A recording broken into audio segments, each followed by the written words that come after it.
দাদু দিদা আমাদের শৈশবের অনেকখানি জুড়ে আছেন, তাই না? সমস্ত শৈশব দিগন্তটা জুড়ে আছেন, তাই না? ছেলেবেলায় জ্ঞান হয়েই দেখেছি আমাদের বাড়িতে তিনি আছেন।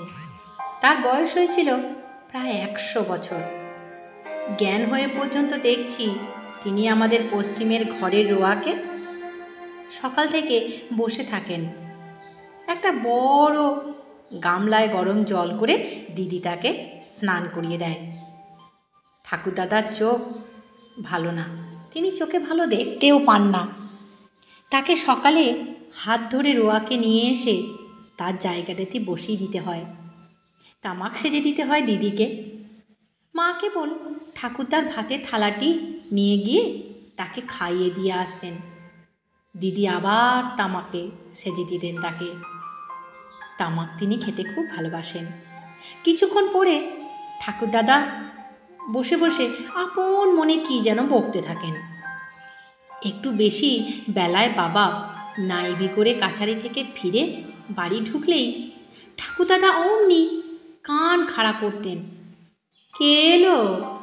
হরিশ? হ্যাঁ বাবা। বাবা হরিশ, আমার বড় খিদে পেয়েছে রে। সে কি বাবা, আপনাকে এখনো ভাত দেয়নি? না বাবা, খিদে মরে যাচ্ছি। ও হরিশ, ভাত দিতে বল না ও বাবা। 12 বছর 50-এর উপর আমার বাবার বয়স। মাথার চুল প্রায় সব সাদা হয়ে গিয়েছে। বেশ মোটা সোটা নাদুস নুদুস চেহারা। সবাই বলে নাকি দেখতে তিনি সুপুরুষ। বাবা মাকে অনুযোগ করলেন, আচ্ছা বাবাকে এখনো পর্যন্ত ভাত দাওনি কেন? ও মা, ছি ছি ছি ছি ছি, এ কি, আমি তো ভাত দিয়েছি গো। 10টার সময় আমি নিজে খাইয়ে এসেছি। বাবা চেঁচিয়ে ডাকলেন, ও বাবা, ও হরিশ, আপনাকে আপনার বৌমা খাইয়ে এসেছে তো বাবা? কি আপনার মনে নেই? বাবা বললেন, মানে দাদু, না না না না, ও হরিশ, মিথ্যে কথা, আমাকে কেউ ভাত দেয়নি, না খেয়ে আমি মরলাম। বলেই ঠাকুরদাদা ছেলে মানুষের মতো একটু খুঁতখুঁত করে কান্না শুরু করে দিলেন। মা রেগে উঠে বললেন, বুড়ো 72, মরেও না, 7 কাল জ্বালালে আমাকে। তোমার স্বাদের হিম গিয়ে তোমার খাওয়ার মাখায়, তোমার সাথে হিম গেল কোথায়? আমি আর যদি কাল থেকে তোমায় দেখি তবে আমি বেনি মুখুজ্জের মেয়ে না। বাবা দুঃখিত স্বরে বললেন, আহা বড় বউ, ছেলেপিলের সামনে? কি ছেলেপিলের সামনে? কে না জানে না সোহাগের হিমের কথা? 72 বুড়ো 4 কালে গিয়ে বৈকালে ঠেকেছে। আহা হা হা, ও বড় বউ, এমন করে গুরুজনকে বলতে আছে? ছি ছি ছি, তোমার মুখখানা আজকাল বড্ড। ঠাকুরদাদা তখন কেঁদে ফেলেছেন ছেলে মানুষের মতো। কান্নার মধ্যেও ডাকলেন, অ হরিশ, হরিশ, যেন অসহায় আর্ত বালক তার একমাত্র আশ্রয়স্থল তার পিতাকে ডাকছে। বাবা জামা টামা না খুলেই ছুটে গেলেন। সান্ত্বনা শুনে বললেন, কি বাবা, কি? আমি ভাত খাবো, আমি না খেয়ে মরলাম। অ হরিশ, ওরা আমার না খেতে দিয়ে মারলে। বাবা বললেন, বাবা কাঁদবেন না, কাঁদবেন না, কাঁদতে নেই, ছি অমন কাঁদতে আছে। মা অমনি রোয়াক থেকে নেমে এসে বললেন, মরণ, বুড়ো 72, মরণ দেখো না, যেন 2 বছরের খোকা, ছেলের কাছে কেঁদেই খুন, জমের এমনও ভুল হয়। বাবা বললেন, আহ চুপ করো না বড় বউ, কী করো? দাদা ঠাকুর আবার বললেন, ও হরিশ, খিদে পেয়েছে, আমি ভাত খাবো। বাবা বললেন, আচ্ছা আচ্ছা, আমি দেখছি, আপনি চুপ করুন। অবশেষে আবার সামান্য 2টি ভাত বাবা নিয়ে এসে দিলেন। ঠাকুরদাদা দিব্যি খেতে বসে গেলেন। আবার মুখে আর হাসি ধরে না। আমারও ঠাকুরদাদার কাণ্ড দেখে বড় হাসি পায়। এমনি একদিন নয়, মাসের মধ্যে 10 দিনই হতো এরকম।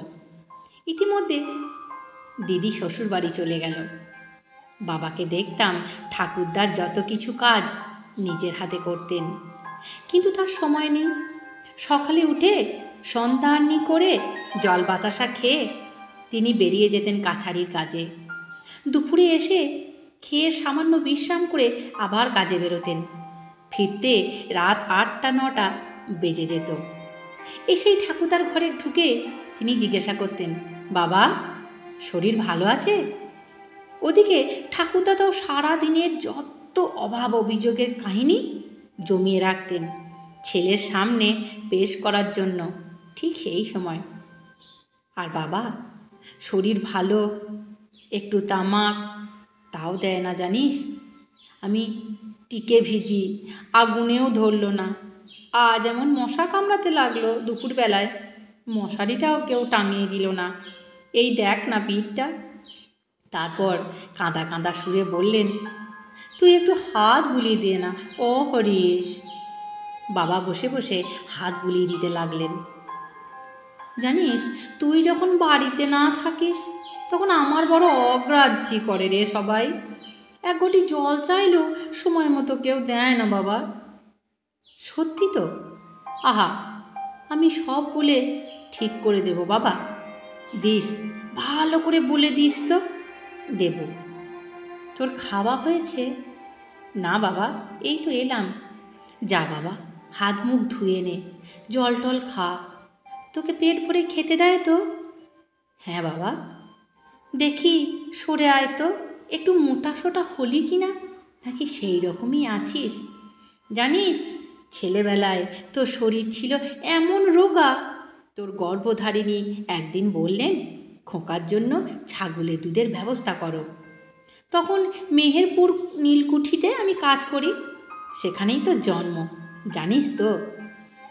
হ্যাঁ, মেহেরপুরের ওই যে কি বলছিল ভুলে গেলুম। আজকাল কিছু মনেই থাকে না আমার। বাবা, আপনি ছাগলের দুধের কথা বলছিলেন। হ্যাঁ হ্যাঁ হ্যাঁ, ছাগলের দুধ আনতে বলে তোর গর্ভধারিণী আমাকে বললেন। সাহেবের একটা বড় ছাগল ছিল, মালির সঙ্গে ষড়যন্ত্র করে ফেললুম। মাসে 2 টাকা করে দেব, আর সে আশের করে ছাগলের দুধ আমায় দেবে। বাবা ওঠেন না সেখান থেকে যতক্ষণ না ঠাকুরদাদা একটু শান্ত হন। ভাত খেয়ে বাবার সঙ্গে গল্প করে ঠাকুরদাদার মন খুশি করে বলেন, তাহলে তুই যা বাবা হরিশ, খেয়ে নে। আচ্ছা বাবা, দুধ পাচ্ছিস তো? হ্যাঁ বাবা। ভালো করে দুধ খাবি, দুধেই বল। না বাবা, আমি দুধ ঠিক খাচ্ছি। বাবা চলে গেলেন। যাবার আগে ঠাকুরদাদাকে বিছানায় শুইয়ে নিজের হাতে একটা মোটা চাদর দাদুর গায়ে ঢেকে দিলেন আর বলে গেলেন, চাদর খুলবেন না বাবা, ঠান্ডা লাগবে। মা বকতেন, হলো বাপের সেবা করা? বাবা, এমন কীর্তি কখনো দেখিনি। বাবা একটু লজ্জা ও সংকোচের সঙ্গে বলতেন, আহ, চুপ করো। কেন চুপ করব? বুড়ো বাপের আবদার যেন 2 বছরের খোকার আবদার। এমন কাণ্ড যদি কখনো দেখেছি। না দেখেছো না দেখেছো, থামো তুমি। ওই যে কদিন বুড়োটা আছে, তারপর আর? হ্যাঁ, সেই জানে। তারপর কি আর তুমি বুনোপাড়ার দিগম্বর খুড়োর সেবা করবে? এসো, 2টো খেয়ে নি, আমার মাথায় কিনে নাও 2টো সেবা দিয়ে। সেই দিনই গভীর রাতে আমরা সবাই ঘুমিয়ে যখন ঠাকুরদাদা নিজের ঘর খুলে হাতড়ে হাতড়ে বাইরে রুয়াকে এসে ডাকছেন, অ বৌমা, অ হরিশ। বাবা ধর্মর করে উঠে বাইরে এসে বসলেন। কি হয়েছে বাবা, কি হয়েছে? কি হয়েছে? ও হরিশ, কি হয়েছে বাবা? বৌমা আমায় এখনো ভাত দিলে না। কত রাত হয়েছে দেখ তো, আমি বসে বসে ঘুমিয়ে পড়েছিলুম, ভাত হয়নি এখনো। বাবা অবাক। মা ঘুম চোখে উঠে এসে বললেন, কি বাবা ভাত চাইছেন? বাবা, হাড় মাস কালি করে খেলি আমার। ঢের ঢের সংসার দেখেছি, ঢের ঢের শ্বশুর দেখেছি, কিন্তু এমন ধারা কাণ্ড কারখানা কখনো শুনিনি, কখনো দেখিনি। চেঁচালে কাজ চলে? ও কি, সবসময় ওরকম করলে হয়? ইতিমধ্যে আমার নির্বিকার ঠাকুরদাদা, যিনি চোখে ভালো দেখেন না, কানে ভালো শোনেন না, আবার ডেকে উঠলেন, অ হরিশ, ও বৌমা। বাবা বললেন, যাই বাবা, যাচ্ছি। আমাকে ভাত দিয়ে যাও, খিদে পেয়েছে। বাবা গিয়ে ঠাকুরদাদাকে সান্ত্বনা দিতে লাগলেন। অবোধ শিশুকে যেমন লোকে সান্ত্বনা দেয়, তিনি খেয়েছেন সন্ধ্যার পরেই। তার বৌমা ভাত দিয়ে গিয়েছেন মাগুর মাছের ঝোল দিয়ে। মনে নেই তাকে ভাত না দিয়ে কি বাড়ির কেউ খেতে পারে? এখন রাত 2, এখন কি ভাত খেতে আছে? এখন খেলে তার অসুখ করবে। কাল সকালেই খুব ভোরেই তাকে খেতে দেওয়া হবে। রাত তো ভোর হয়ে গেল বাবা, এমন করলে সবার মনে কষ্ট দেওয়া হবে। এমন কি করা উচিত? ছি। ঠাকুরদাদা বালকের মতো আশ্বস্ত হয়ে বললেন, খেয়েছি? হ্যাঁ বাবা, আমার কথা বিশ্বাস করুন, মাগুর মাছ এনেছিলাম আপনার জন্য হাট থেকে কিনে, তাই দিয়ে ভাত খেয়েছেন। সত্যি বলছিস? আমার সঙ্গে মিথ্যে কথা কইছিস না? না বাবা, চলুন, শোবেন, চলুন, আসুন, ঠান্ডা লাগবে, ঘরের মধ্যে আসুন। আচ্ছা আচ্ছা, বসুন। বাবা হাত ধরে ঠাকুরদাদাকে ঘরের মধ্যে নিয়ে গিয়ে যত্ন করে শুইয়ে দিয়ে চাদর ঢাকা দিয়ে আবার এসে শুয়ে পড়লেন। মা বললেন, মিটল সহজে? মেটাতে হয়, বুঝলে। এখন থেকে বাবার জন্য 2টো ভাত রেখে দিলে কেমন হয়? হ্যাঁ, তারপর ওই বুড়ো বয়সে পেট ছেড়ে দিক, হ্যাঁ, এই শেষ রাত্রিতে গিলে তখন ঠেলা সামলাবে কে শুনি? বাবা ন্যায্য পক্ষেই বলতে পারতেন যে এতকাল যে সামলে এসেছে সেই সামলাবে, কিন্তু তা তিনি বললেন না। নীরবে গিয়ে আবার নিজের ছোট্ট খাটিয়াটিতে শুয়ে পড়লেন। কাছারির কাজে বাবাকে কয়েকদিনের জন্য গোয়ালিয়রে যেতে হয়েছিল। যাবার সময় বারবার মাকে বলে গেলেন, ঠাকুরদার যেন কোনো অসুবিধে না হয়, অযত্ন না হয়। এ কথাটা বলতে বোধ হয় সাহস করলেন না, তাহলে ধুমধুমার ঝগড়া বেঁধে যাবে। ঠাকুরদাদাকে গিয়ে বললেন, বাবা, আমি গোয়ালিয়র যাচ্ছি, এই 5-6 দিন আমার আসতে দেরি হবে, একটু বুঝে সুঝে চলবেন। আপনার বৌমা তো কাজের লোক, ছেলেপুলে নিয়ে বিব্রত। বাবার সঙ্গে সঙ্গে, ও হরিশ, তুই কবে আসবি বাবা? বুধবার নাগাদ আসবো। আজ না আজ কত হলো বাবা? শনিবার। আজকে তো শনিবারের বারবেলা। নিশিকান্ত তরফদার বলতো মেহেরপুরের কুঠির জামান বিষ ছিল শনিবারের বারবেলা। কে বলেছে বাবা আজ শনিবার? তবে কি বার? আজ শুক্রবার। তা কী করে হয়? তুই বললি 5 দিন দেরি হবে, তবে আজ শনিবার হলো কি করে? বাবার হাত তো হিসেব এখনো মাথায় আছে। 5-6 দিন বললাম যে, আপনি শুনলেন না ভালো করে? কোনো অসুবিধা হবে না আমার। বাবা চলে গেলেন। এদিকে 2 দিন বেশ কাটল। তারপরেই ঠাকুরদাদা উৎপাত শুরু করলো। রোজ সন্ধ্যার পর অভ্যাস মতো বলতেন, অহরিশ। কেউ উত্তর দেয় না।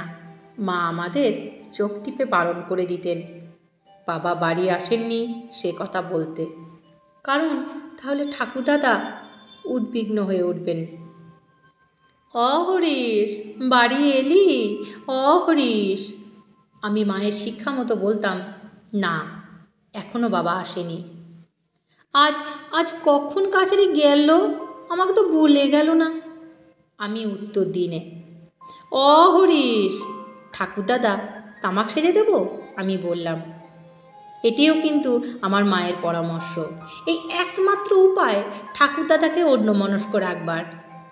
আমাদের বলতেন, বস আমার কাছে।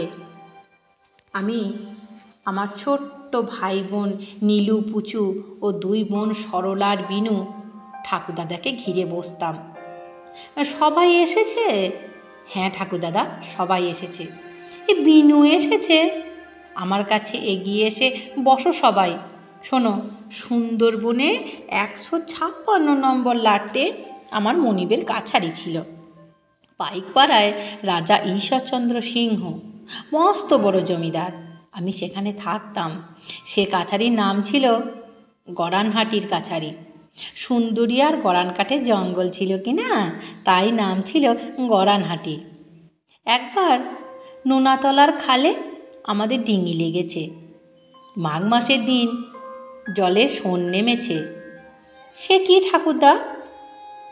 ও, শোন মানে জোয়ার, বেশন মানে ভাটা। বেশনে নৌকা চলে না, সামনে নোঙর করতে হয় ওই দিদির ঘাটে। তারপর কি বলছিলাম ওই হলো মুশকিল। ঠাকুরদাদার কাছে গল্প শুনে সুখ নেই, কেবল ভুলে যান। বলছিলাম শোন নেমেছে জলে। হ্যাঁ হ্যাঁ হ্যাঁ, তারপরে দেখি এক মস্ত বাঘ জলে ডিঙির পাশে জল খাচ্ছে।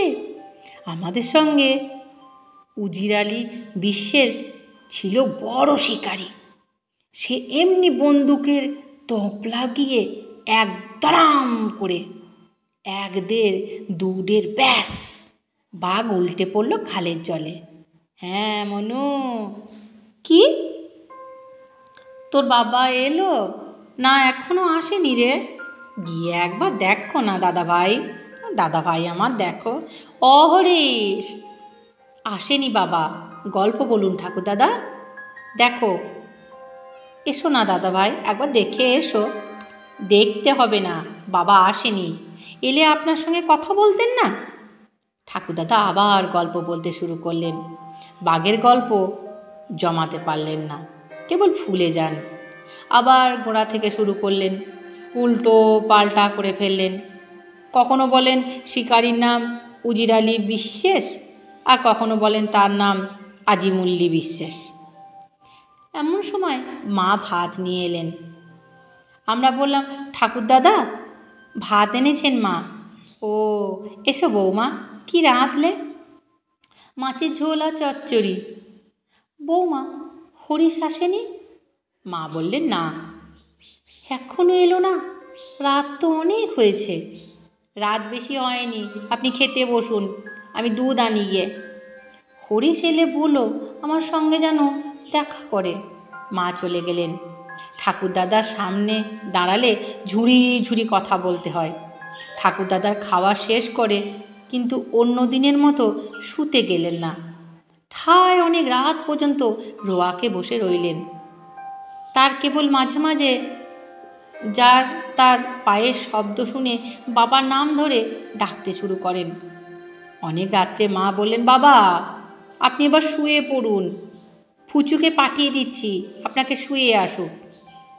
হরিশ এসেছে বৌমা? না। কেন এলো না এখনো? আপনার কিছু মনে থাকে না? তিনি গোয়ালিয়র গেছেন, মনে নেই? বুধবার আসবেন আপনাকে বলে গেলেন। এখন শুয়ে পড়ুন। দাদা ঠাকুর বসে কি ভাবলেন, কথার উত্তর দিলেন না। হয়তো মনে পড়ল বাবার গোয়ালিয়র যাওয়ার কথাটা। ফুচো গিয়ে তাকে শুয়ে দিয়ে এলো। অনেক রাতে শুনলাম ঠাকুরদাদার ঘর থেকে কান্নার শব্দ আসছে। মা শুনে বললেন, দেখে আয় কি হলো। গিয়ে দেখি ঠাকুরদাদা বিছানার উপর বসে কোণের দিকে হাত বাড়িয়ে লাঠি তাড়াচ্ছেন।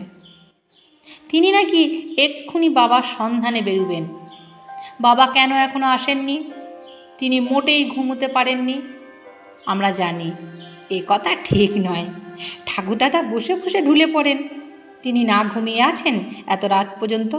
ইস, তার জানি নে। ঠাকুরদাদাকে বুঝাবার অনেক চেষ্টা করলাম। অবশেষে মা গিয়ে কড়া সুরে বললেন, আচ্ছা বাবা, আপনার কি কাণ্ড শুনি? ওরা ছেলে মানুষ, ওদের ঘুমোতে দেবেন না একটুকুও? 100 বার আপনাকে বলা হয়েছে না তিনি গোয়ালিয়র গিয়েছেন, বুধবারে আসবেন, আপনি কিছুতেই শুনবেন না। রাত দুপুরে উঠে কি বাঁধালেন এসব গণ্ডগোল? ওরকম করলে এক্ষুনি আমি সংসার ছাড়ব, আর যেদিকে দু চোখ যায় আমি বেরিয়ে চলে যাব। মাকে ঠাকুরদাদা খুব ভয় করতেন। মা ঘরে পা দিতেই তিনি বেশ নরম হয়ে এসেছিলেন। সুরসুর করে চাদর মুড়ি দিয়ে শুয়ে পড়লেন। সকালে উঠে আমার কাছে ডাকলেন, শোন না মনু। আমি বললাম, কি দাদু? দাদা ভাই, দাদু আমার একটা পয়সা দেব। দাদা ঠাকুর নিঃস্ব, নিকপরদক লোক, তিনি পয়সা দেবেন এ কথা যদিও আমি বিশ্বাস করি নে, তবুও বললাম, কি বলছেন? তোর বাবা চিঠি এসেছে? আমি বললাম, না। আজ কী বার? সোমবার। আচ্ছা, হরিশ কবে আসবে? আমি বললাম, বুধবারে। আচ্ছা যা।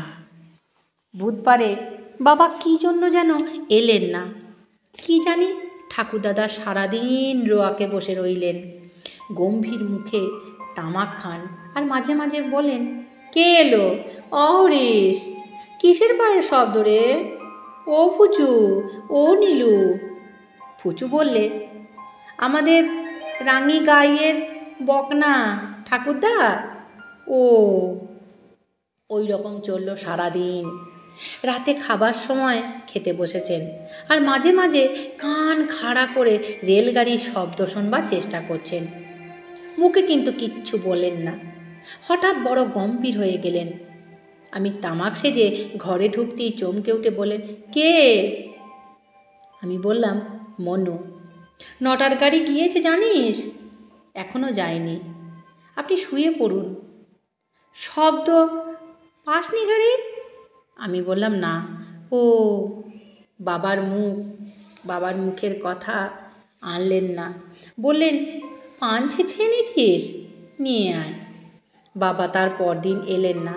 ঠাকুরদা কিন্তু আশ্চর্য রকমের গম্ভীর হয়ে গিয়েছেন। আর কিছু জিজ্ঞাসা করেন না, বাবার নাম ধরে ডাকেনও না। শুক্রবার দিন সন্ধ্যার গাড়িতে বাবা বাড়ি এলেন। ঠাকুরদাদার অভিমানে কথাই বলেন না। বাবা বুঝতে পারলেন। মাকে বললেন, বাবার দেখছি রাগ হয়েছে, যাই দেখি ব্যাপারটা। ঠাকুরদাদা তামাক খাচ্ছেন। বাবা গিয়ে বললেন, বাবা। পায়ের ধুলো নিয়ে প্রণাম করলেন। দাদা ঠাকুরের মুখে কোনো কথা নেই। বাবা কেমন আছেন? দাদা ঠাকুর নিরুত্তর। বাবা বললেন, রাগ করেছেন নাকি? তা আমি আবার রানাঘাট যাচ্ছি কাল সকালবেলায়। রাগ হয় না? এবার দাদা ঠাকুর আর কথা না বলে থাকতে পারলেন না। কেননা ওই যে বাবা বললেন কাল সকালেই রানাঘাট যাবেন। ওতেই ঠাকুরদার রাগ গলে জল হয়ে গেল। বাবা হেসে বললেন, আপনি রাগ করতে পারেন, তবে আমি পরের কাজ করি তো, কাজ সারতে গেলে 2-1 দিন এদিক ওদিক দেরি হয়েই যায়। আমরা জানি। কি আনলি বল না, আমার জন্য কি আনলি? ভালো জিনিস এনেছি বাবা, আপনার ভালো লাগবে। কেষ্টনগরের সর ভাজা। তা দিতে বল বৌমাকে। সে সময় মা কালীতলায় প্রদীপ দিতে গিয়েছিলেন। আসতে দেরি হলো। ঠাকুরদাদা অধীরভাবে বারবার মাকে বলতে লাগলেন, এলো তোর মা? ও মনু। বাবা চলে গিয়েছেন নটবর বাড়ুজ্যের চণ্ডী মণ্ডপে পাশা খেলতে। ঠাকুরদাদা আমাদেরই বারবার জিজ্ঞাসা করতে লাগলেন, যা না, তোর মায়ের কাছে যা না। ঠাকুরদাদার উদ্বেগের ন্যায্য কারণ যে ছিল তা না হয় আমরা জানি। মা ঠাকুরদাদাকে বিশেষ পছন্দ করতেন না গোড়া থেকেই। তার জন্য খাবার এলে বাবা দাঁড়িয়ে থেকে না দিলে ঠাকুরদাদার ভাগ্যে অনেক সময় শূন্যের অঙ্কে লেখা হতো, তা আমরা জানি।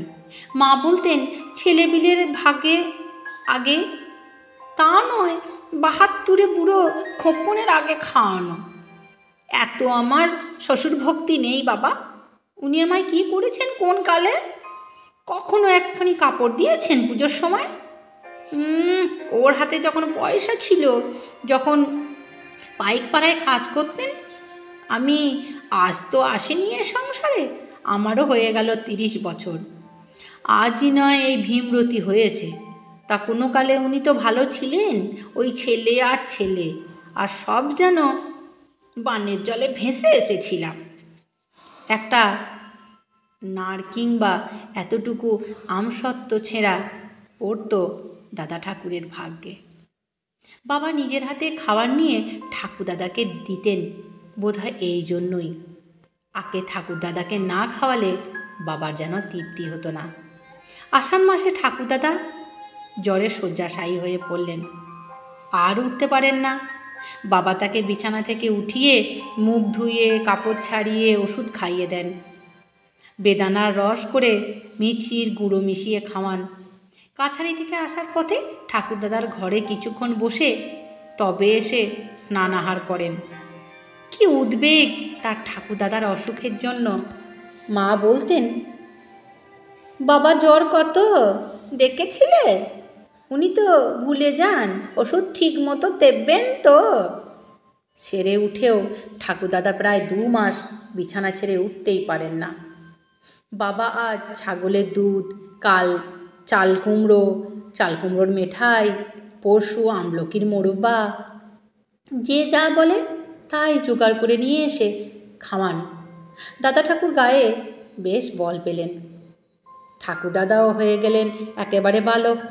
তার উৎপাতের জ্বালায় বাড়ি শুদ্ধ লোক অতিষ্ঠ হয়ে উঠল। কেবল দিন রাত খাই আর একে ডাকছে তাকে ডাকছে। আমরা পারতপক্ষে কোনো দিনই কেউ ঠাকুরদাদার ঘেঁষা বড় একটা ছিলাম না। এখনও তো একেবারেই তীরসীমানায় ঘেঁষি না। 10 ডাক দিলে একবার উত্তর দিই কিনা সন্দেহ আছে। মা ভাতের থালা নিয়ে আসেন, নিয়ে যান, এই পর্যন্তই। কথার জবাব দিলেও খুব ইষ্টচিত্তে দেন না। যা দেন তাও আবার অত্যন্ত সংক্ষিপ্ত। অথচ সেই মাই নদীর ঘাটে বাণুজ্যে গিন্নির সঙ্গে 1 ঘন্টা ধরে বকর বকর করে আসেন। ঠাকুরদাদা অসহায় শিশুর মতো বাবার পথ চেয়ে বসে থাকেন। বাবার পায়ের শব্দ পেলেই সুর ধরেন, অহরিশ এলি, অহরিশ। আর ঠিক কি বাবার পায়ের শব্দ চেনেন ঠাকুরদা? বাবা এসে নিজে দেখাশোনা করতেন, নাওয়াইতেন খাওয়াইতেন ঠাকুরদাদাকে। বাবা এলেই ঠাকুরদাদা যত কিছু অভিযোগ শুরু করে দিতেন। তার কাছে ছেলে মানুষের মতো, বউ আমাকে এই করেনি, আমাকে তা দেয়নি। তাতে ঠাকুরদাদা মায়ের কাছে সহানুভূতি আরও হারাতেন। বাবা তা জানতেন, সেই জন্য নিজে সর্বদা খবরদারি করতেন। কারো হাতে ঠাকুরদাদাকে ছেড়ে দিয়ে বাবার বিশ্বাস হতো না, একমাত্র দিদি ছাড়া। দিদি তো শ্বশুর বাড়ি চলে গিয়েছে। পৌষ মাসে বাবা আবাদে গেলেন পৌষ কিস্তি খাজনা আদায় করতে। বারবার মাকে বলে গেলেন ঠাকুরদাদা যেন অযত্ন না হয়। মা বললেন, কেন? আমি কি বুড়োকে গলা টিপে মেরে ফেলবো নাকি? বাবা বলেন, ছি, অমন বলতে নেই। না, তুমি সেই রকমই কথাবার্তা বলছো কি না তাই বলছি। তবে আমার সংসারের কাজকর্ম সেরে সব দিক দেখতে তো পারি নে। যতদূর পারি চিরকাল যা করে এসেছি তাই হবে। একটু মন দিয়ে, মানে উনি বুড়ো মানুষ তো। তা আমি জানি নে, যা পারবো তাই করব, ভেবো নে অত। বাবা ঠাকুরদার কাছে বিদায় নেবার সময় কতদিন দেরি হবে তা ঠিক বললেন না। বললেন, বাবা সময় মতো খাওয়া দাওয়া করে নেবেন, কিংবা ব্যস্ত হয়ে পড়বেন না আমার জন্য। যখন বাবা বেরোলেন ঠাকুরদাদা বললেন, অহরিশ কবে ফিরবি বাবা? তার চিরন্তন প্রশ্ন। এই যত শিগগিরই পারি বাবা, আপনি ভাববেন না। ঠাকুরদাদাকে ফেলে কোথাও গিয়ে বাবা স্বস্তি পেতেন না, আমি জানি। ঠাকুরদাদা নাকি 3 বছর বয়স থেকে বাবার ও মায়ের মতো করে মানুষ করেন বাবাকে। ঠাকুমায়ের মৃত্যুর পর থেকেই বাবা যেন ভাবতেন ঠাকুরদাদা শত্রুপুরীর মধ্যে বাস করছেন, চতুর্দিকে শত্রুবেষ্টিত অবস্থায়। একমাত্র আপনার জন তিনি নিজে। চোখে চোখে রাখতেন, এই জন্যই সর্বদা কারো হাতে ছেড়ে দিয়ে বিশ্বাস করতেন না। বলা বাহুল্য, ঠাকুরদাদা তো নিজেকে অসহায় শত্রুবেষ্টিত বলে মনে করতেনই। বাবা এবার বাড়ি ফিরতে বড় দেরি করতে লাগলেন। অবশেষে যখন ফিরলেন তখন গরুর গাড়ি করে ভীষণ অসুস্থ অবস্থায় ফিরলেন। বাবার ভীষণ জ্বর, জ্বরের ঘোরে বলতে লাগলেন, বাবাকে কেউ বলো না আমি অসুস্থ হয়ে বাড়ি এসেছি। ঠাকুরদাদা কিন্তু আন্দাজে মাঝে মাঝে বাবাকে ডাক দিতেন। বুঝতে পেরেছিলেন কি জানি কি না। অহরিশ, আমার জন্য কি আনলি? অহরিশ। বাবা ঠিক শুনতে পান। জ্বরে ঢুকতে ঢুকতে বলেন, বাবা বাঁচতে আমার যেন কিছু না হয়, হে ভগবান, মরেও সুখ পাবো না। অসুখ বড় বাড়ল বাবার। জেলা থেকে ডাক্তার এসে দেখে গেলেন 2 দিন। সংসারের পুঁজি ভেঙে বাবার চিকিৎসা হতে লাগলো। একদিন বড় বাড়াবাড়ি হলো। ঠাকুরদাদাকে আর দেখাশোনা করার লোক নেই, বাবাকে নিয়েই সবাই ব্যস্ত। গ্রামের ত্রিলোচন ঠাকুরদাদার কাছে বসে তাকে বাজে গল্পে ভুলিয়ে রাখতেন। সবাই বলতে লাগলেন সুবোধার বাঁচবে না। আহা, বুড়োর কি কপাল। বাবার মৃত্যু হলো শেষ রাতে। ঠাকুরদাদা তার কিছুই জানেন না, গভীর ঘুমে অচেতন। খুব ভোরে বাড়ি এলেন ত্রিলোচন চক্রবর্তী। ঠাকুরদাদার হাত ধরে ছুতো করে বাইরে নিয়ে গেলেন। চলুন জ্যাঠামশাই, একটু বদ্দার বাড়িতে, আপনাকে একটু পায়ের ধুলো দিতে হবে সেখানে। তারা বলেছেন, আমি যাব? কান্নাকাটির চাপা শব্দে বলতে লাগলেন, কী রে অহরিশ, কী রে, কিসের শব্দ? সন্ধ্যায় আমরা বাড়ি এসে ঠাকুরদাদাকে ঘিরে বসি। হঠাৎ আমার বড় মমতা হলো ঠাকুরদাদার অসহায় মুখের দিকে চেয়ে। নতুন কেমন একটা মমতা, যা এতদিন মনের মধ্যে কখনো খুঁজে পাইনি আমি। আমার গল্প যদি তোমাদের ভালো লেগে থাকে তাহলে আমার চ্যানেলটিকে সাবস্ক্রাইব করো। এরকম অনেক ভালো ভালো গল্প আমি তোমাদের শোনাতে চাই। তোমাদের সাহায্য ছাড়া আমি বেশি দূর আগাতে পারবো না। ভালো থেকো, সুস্থ থেকো, নমস্কার।